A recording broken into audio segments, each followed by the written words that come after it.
ചെങ്ങന്നൂർ നഗരസഭ കൃഷിഭവന്റെ നേതൃത്വത്തിൽ കർഷക ദിനാചരണം നടത്തി. സജി ചെറിയാൻ MLA ഉദ്ഘാടനം നിർവഹിച്ചു.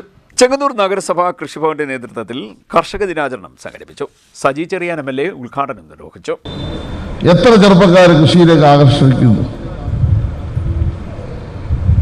കൃഷിക്കാരെ സപ്പോർട്ട് ചെയ്യാനുള്ള എല്ലാ സ്കീമും വേണം. ഗവൺമെന്റിന്റെ ഏറ്റവും പ്രധാനപ്പെട്ട ശ്രദ്ധ കാർഷിക മേഖലയ്ക്കായിരിക്കണം.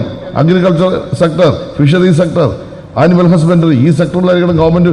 ഇവിടെ നമ്മുടെ ഏറ്റവും വലിയ പ്രശ്നം എന്താ? കലുകും പാലവും റോഡും വെക്കുന്നതിനെ പറ്റി നമ്മൾ ചിന്തിച്ചുകൊണ്ടിരിക്കും. അത് വേണ്ടെന്നല്ല പറഞ്ഞതിൻ്റെ അർത്ഥം. ഏതൊരു പഞ്ചായത്ത് മെമ്പറായാലും മുനിസിപ്പൽ കൗൺസിൽ ആദ്യം ചോദിക്കുന്ന ആ റോഡെന്താ ചെയ്യാത്തതാണ്.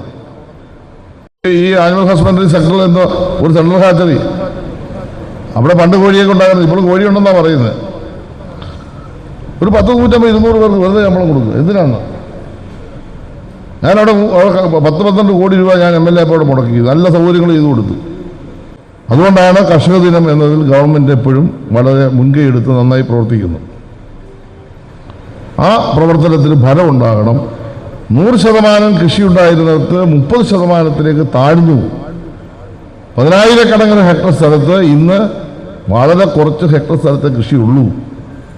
ഈവൻ കുട്ടനാട് പോലും, കുട്ടനാടാണല്ലോ ഏറ്റവും വലിയ കൃഷി ഉണ്ടെന്ന് പറയും, നെൽകൃഷി. ഈ ബൈ റോഡുകളെല്ലാം വന്നതോടുകൂടി എല്ലാ പാടവും നികത്തി ഇഷ്ടം പോലെ കൺസ്ട്രക്ഷൻ നടന്നുകൊണ്ടിരിക്കുകയാണ്.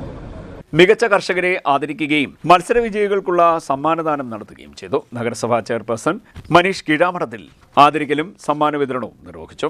വികസനകാര്യ standing committee chairperson PK Anilkumar അധ്യക്ഷനായി. വൈസ് ചെയർപേഴ്സൺ സാലി ജെയിംസ് മുഖ്യപ്രഭാഷണം നടത്തി. ഉദ്യോഗസ്ഥർ, ജനപ്രതിനിധികൾ തുടങ്ങിയവർ പങ്കെടുത്തു. CDNet news, Chengannur.